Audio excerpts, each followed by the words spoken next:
కాంగ్రెస్ అంటేనే కాంగ్రెస్ అనేది పేపర్‌లో చదువుతూ ఉంటాం. యాస్ ఎ జర్నలిస్ట్‌గా మేము ఆ మాట అనకూడదు కాబట్టి, చాలా వరకు వస్తూ ఉంటాయి. ఆ తర్వాత ఒక్కొక్క స్కామ్ అంతకంటే ముందు ఇక్కడ డిస్పెన్సరీకి సంబంధించిన కొత్త మద్యం బ్రాండ్‌లు ఒక స్కామ్ అని చెప్పేసి, లేకపోతే అక్కడ సివిల్ సప్లైలో ఒక స్కామ్ అని చెప్పేసి, రీసెంట్‌గా డైరెక్ట్ ఎవరైతే ఇప్పుడున్నటువంటి ముఖ్యమంత్రి గారికి సంబంధించిన బావమరిది ఆయన కంపెనీకి అదే అమృత్ స్కామ్ అని చెప్పేసి BRS party working president KTR గారు బయటపెట్టిన సందర్భాన్ని చూస్తున్నాం. అసలు అదేంటి సార్ ఆ స్కీమ్ ఏంటి? ఆ స్కామ్ ఏంటి? అసలు అది స్కీమా? స్కామా? లేకపోతే దాంట్లో ఎంత చేతులు మారినాయి? ఏం కథ అది? నేను సూటిగా చెప్పదలుచుకున్నానండి. హ్మ్. 100 కోట్ల కుంభకోణం మద్యపానం పాలసీల ఏదో జరిగింది, చేతులు మారినాయి, కొంపలు మునిగి దేశమంతా గగ్గోలు పెట్టి అల్ల కల్లోలం అవును. చేసి, అవును. అవును. అబాసు పాలు చేసి, నవ్వుల పాలు చేసి, ఒక మహిళను కూడా చూడకుండా అవును. తీసుకెళ్ళి మీరు తిహార్ జైల్లో 5 నెలల కాలం ఉంచిర్రే. హ్మ్. చివరికి ఇది ఒక్క రూపాయన చేతులు మాన రుజువైందంటే రుజువు కాలేదు. సుప్రీంకోర్టు చివాట్లు పెట్టి మందలించి ఏది సిబిఐని ఆ సంబంధిత ఇన్వెస్టిగేషన్ విభాగాలను మందలించి హ్మ్. సుప్రీంకోర్టు జోక్యం చేసుకుంటే తప్ప బెయిల్ రాలేదు. అవును. చట్టసభలో రేవంత్ రెడ్డి గారు ఏమన్నారండి? హ్మ్. చెల్లె తిహార్ జైల్లో ఉంటే అన్న అసెంబ్లీలో ఉన్నాడు అన్నాడు. హ్మ్. డైరెక్ట్గా నేను అడుగుతా ఉన్నా, మీరు ఓటుకు నోటు కేసులో అవును. ఓపెన్గా మీరు పట్టుబడ్డారు కదా, అవును. మీరు జైలుకు పోయిండ్రు కదా, అవును. నా బిడ్డ ఎంగేజ్మెంట్ ఉంది, పెళ్ళి ఉంది, కానీ ఇంత రాక్షసంగా నన్ను లోపలికి పంపించారు, చాలా మానసిక వేదనను అనుభవించిన అని చెప్పారు. రేవంత్ రెడ్డి గారు, గౌరవ ముఖ్యమంత్రి గారు, మీ ఫీలింగ్స్ మీకే ఉండవండి, మనుషులందరికీ కూడా ఫీలింగ్స్ ఉంటాయి. 100%. ఇవాళ అనేక మందిని జైళ్ళ పాలు చేస్తున్నారు. మాట్లాడే జర్నలిస్టులను వెంటబడుతున్నారు, జైలుకు అవును. తోలుతున్నారు. అవును. అవును. ప్రశ్నించే ఉద్యమకారులను జైల్లో తోలుతున్నారు. ఎక్కడ ఎవరికేమి మాట్లాడే స్వేచ్ఛ లేదు అలా. ఇప్పుడు రాజ్యాంగం ఆర్టికల్ 19A ప్రకారం మాట్లాడే వాక్ స్వాతంత్రం స్వేచ్ఛ ఉంది. ఇవాళ స్వేచ్ఛ ఉందో లేదో ప్రజలు గమనిస్తూ ఉన్నారు. నేను ఏమంటున్నా, తప్పు ఎవరు చేసినా తప్పే. అవును. నిజంగానే ఆధారాలతో ఉన్నటువంటి దానిపైన నాకు ఈ అమృత స్కీమ్కు 8,888 కోట్లను ఇలాంటి తప్పు చేయలేదు. హ్మ్. నేను పారదర్శకమైన వ్యక్తిని, నేను ఆణిముత్యాన్ని. నేను అన్నాడు కదా, అవును. అయ్య ఆణిముత్యం కొడుక శుద్ధపూస అనేది ఒక డైలాగులు కొట్టారు కదా, స్వాతిముత్యం అన్నారు కదా. అవును. అవును. నిజంగానే మీరు ఆణిముత్యం అనుకుంటే, మీ బావమరిది స్వాతిముత్యం అనుకుంటే, మీరు ఆణిముత్యం స్వాతిముత్యం ఎప్పుడు మీరు రుజువు చేసుకోగలుగుతారండి? అవును. ఈ స్కీముకు నాకు సంబంధం లేదని రుజువు చేసుకోవాలి కదా. అవును. అవును. ఎంక్వైరీకి ఆదేశించండి. హ్మ్. పారదర్శకంగా రిటైర్డ్ చేస్తూ అన్నిటి మీద కమిషన్లు వేస్తున్నారు కదా.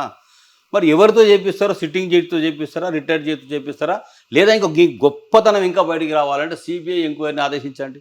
ఓకే. తీసుకురండి, మీరు వచ్చి ఎంక్వైరీ చేయండి, నేనే వచ్చి మీకు అన్ని వివరాలు అందిస్తాను. మీరు ఎందుకు అనరండి? హ్మ్. మీరేమో తప్పు చేసినట్టుగా ఇక్కడ ఇక మా సీనియర్ కాంగ్రెస్ నాయకులకు చేతులెత్తి మొక్కాలి. హ్మ్. ఈయన చూసినట్టే, ఈయన విన్నట్టే, ఆయనకు తెలిసినట్టే అక్కడ ఏం జరగలే, ఏం లేదంటాడు. ఎట్లా చెప్తున్నారండి మీరు? ఆడ బాజాబ్తా లెటర్స్ దొరికినాయి, ఆధారాలు దొరికినాయి, రుజువులు దొరికినాయి.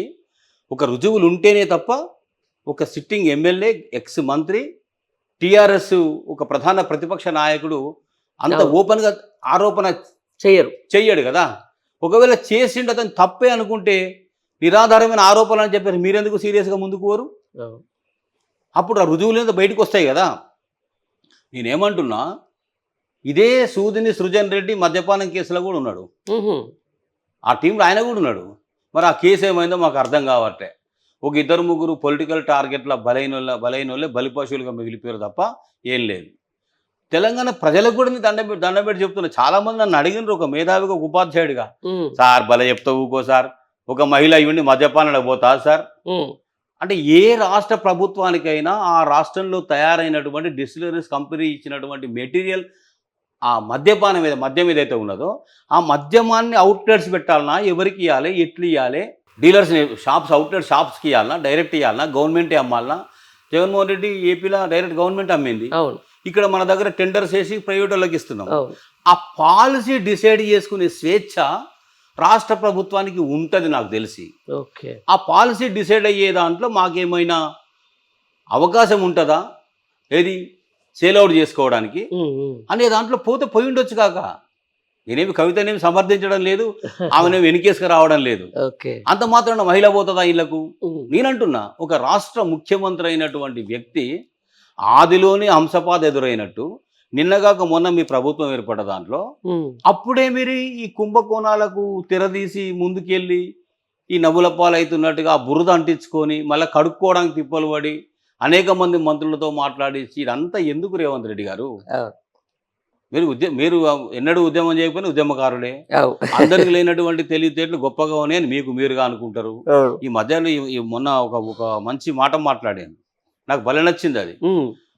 నన్ను గౌరవించకుండా అబ్బా నా కుర్చీ నన్ను గౌరవించండి అన్నాడు. ఎస్ 100%. ప్రధానమంత్రి గురించి కేసీఆర్ గారు ఒకప్పుడు చెప్పిండు, పల్లెం కొడతారా గెల్లు కొడతారా అని కరోనా టైంలో అపహాస్యం చేస్తే ఒక ప్రధానమంత్రి అన్నాడు అని అంటే దాన్ని ఆలోచించాలి తప్ప అపహాస్య నవ్వుల పాలుగా మాట్లాడొద్దు, తమాషాగా మాట్లాడొద్దు అని చెప్పిండు ఆయన. అంటే ప్రధానమంత్రి కుర్చీని కానీ ముఖ్యమంత్రి కుర్చీని కానీ ఆ చైర్ను గౌరవించాల్సిన కనీస బాధ్యత పౌరులుగా మనకు ఉంటుంది.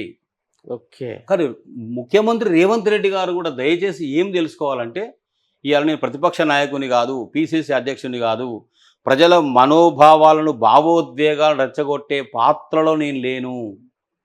ఆ అధ్యాయం ముగిసిపోయింది. నన్ను నమ్మి నాకు ఒక అవకాశం ఇచ్చిండ్రు. కాంగ్రెస్ వాళ్ళు కూడా మీరు అన్నారు, ఎన్నో అన్నారు, హోంగార్డుకు ఐపీఎస్కు కంపారిజన్ చేసి మాట్లాడారు. నిన్న మొన్న వచ్చిన హోంగార్డు 30 ఏళ్ళు పని చెప్తాడా లెక్క, ఐపీఎస్ నిన్న మొన్న వచ్చినాడు ఇట్లా ఉంటాడా, నేను ఐపీఎస్ను పలానాలు హోంగార్డ్ అని ఎవరిని గురించి ఉద్దేశించి అన్నారు.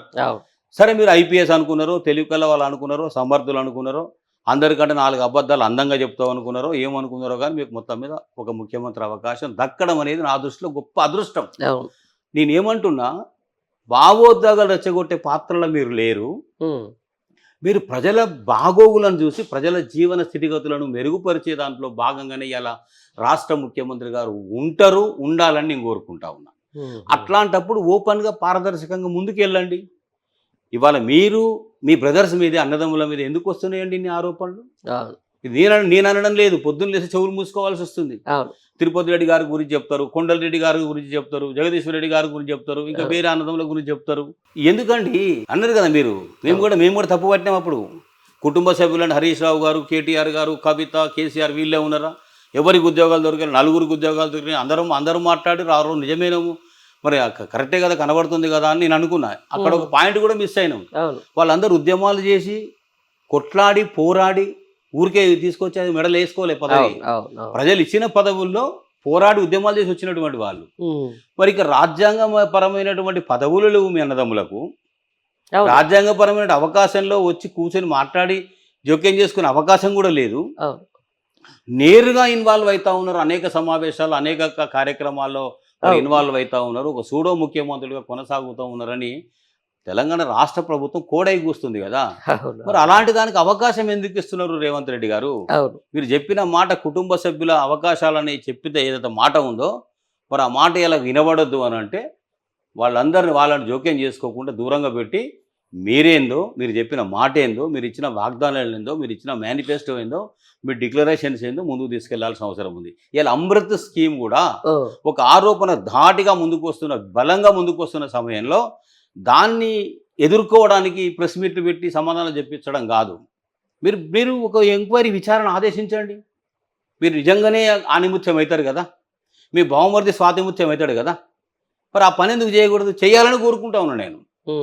ఇలా శోధ కన్స్ట్రక్షన్స్ మొత్తం తీసుకొని ఆ టెండర్ వేయించడానికి నాకు అర్హత లేదు కాబట్టి, అనుభవం లేదు కాబట్టి, ఆర్థిక స్థితి లేదు కాబట్టి, గతంలో నాకు ఏ టెండర్ వేయాలనుకున్నా కూడా గతంలో చూస్తారు, అర్హతలన్నీ చూసే ఇస్తారు. ఏమి లేవు కాబట్టి ఒక వెనుకలాడిన ఐహెచ్పి అనేది ఇండియన్ హ్యూమ్ పైప్ కంపెనీ అని తీసుకొచ్చిన దాని టెండర్ దాన్ని కట్టబెట్టిన తర్వాత మరి 20% అయ్యి 80% నాకు ఇవ్వాలనేది శోధా కంపెనీ ద్వారా మళ్ళీ వీళ్ళు చేతులు మారినట్టు చేజెక్కించుకొని కనబడతా ఉంది. ఇది ఎవరి స్కీమ్? ఇది కేంద్ర ప్రభుత్వ స్కీమ్ కదా. మరి ఇంత బాహాటంగా చర్చకు వస్తే ఒక్క బీజేపీ ఎమ్మెల్యే ఎందుకు మాట్లాడాడు? బీజేపీ ఎమ్మెల్యేలు ఎంపీలు ప్రతిపక్షాలు ఉన్నారా లేరా? మీ స్కీమ్ కదా మీరు ప్రవేశపెట్టింది. అమృత్ నగరాలకు పట్టణాలకు అర్బన్ ఏరియాస్లో ఒక తాగు నీటి శుద్ధ జలం అందించడం కొరకు వచ్చిన స్కీమ్ కదా. మరి ఇది డైవర్ట్ అవుతున్నప్పుడు మీకు ఎంత బాధ ఉండాలి, ఎంత ఆవేదన ఉండాలి? మీరే డైరెక్ట్గా సిబిఐని ఎందుకు కోరొద్దండి? బీజేపీ వాళ్ళు ఎందుకు డిమాండ్ చేయకూడదండి? 100% ఏది మాట్లాడినా టీఆర్ఎస్ మాట్లాడాలా? అవును. టీఆర్ఎస్ మాట్లాడితే బీఆర్ఎస్ వీళ్ళు శుద్ధపూసలే అని వీళ్ళు గతంలో చేయలేదా అని మళ్ళీ అనే ఇదొకటి. అవకాశం ఉంటుంది. అవును. ఏ స్కీము చేయని ఏ స్కామ్ చేయని ఏ తప్పు చేయని కడిగిన ముచ్చంలాగా బ్రహ్మాండంగా ఉన్నామని చెప్పుకునే బీజేపీ ఉమ్, బాగానే ఉంది అవినీతి లేకుండా అన్ని మీరు అనుకుంటున్నారు, జనం కూడా అనుకుంటారు, మళ్ళీ మూడోసారి వచ్చారు కదా. అవును. మరి మీరు అందించిన స్కీమ్ కదా ఇది. Why don't you demand CBI enquiry on Amrut scheme? అవును. I'm requesting all the BJP opposition MLAs MPs, please go through the scam. దాని గురించి వెళ్ళండి, వెళ్ళి దాన్ని ఏందో దిక్కు తేల్చండి. అంతే. అప్పుడు రేవంత్ రెడ్డి గారికి మేలు జరుగుతుంది, కాంగ్రెస్కి మేలు జరుగుతుంది. ఇప్పుడు బీఆర్ఎస్ చేసినటువంటి ఆరోపణ నిజమా కాదని తేలిపోతుంది. వాళ్ళు అబద్ధమైన ఆరోపణ చేస్తే వాళ్ళకు కూడా ఒక కనువిప్పు కలుగుతుంది. ఇలా ప్రజలకు కూడా వీళ్ళు అధికారంలో ఉన్నారు కాబట్టి వాళ్ళు జీర్ణించుకోలేక మాట్లాడుతున్నారే బీఆర్ఎస్ వాళ్ళు అన్నది నిజం కూడా తెలుసుకుంటారు కదా. లేదా దోషిగా నిలబడితే కాంగ్రెస్ ప్రభుత్వం, రేవంత్ రెడ్డి గారు వీళ్ళు అందరికంటే మించినటువంటి తప్పులు చేసేవాళ్ళు మనం ఏదో కర్మ కొద్ది పట్టం కట్టినామని కూడా ప్రజలు అనుకుంటారు కదా.